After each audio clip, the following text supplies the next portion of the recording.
You ask Tiger to solve. This deals with linear equations with one unknown. The final result is x equals -4. Let's solve it step by step.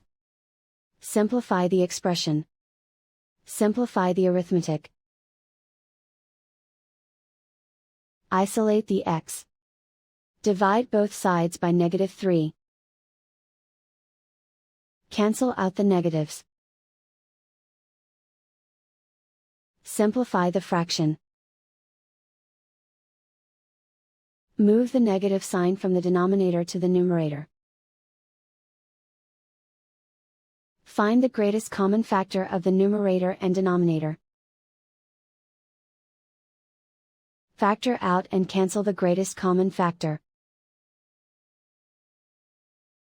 And so the final result is x equals -4.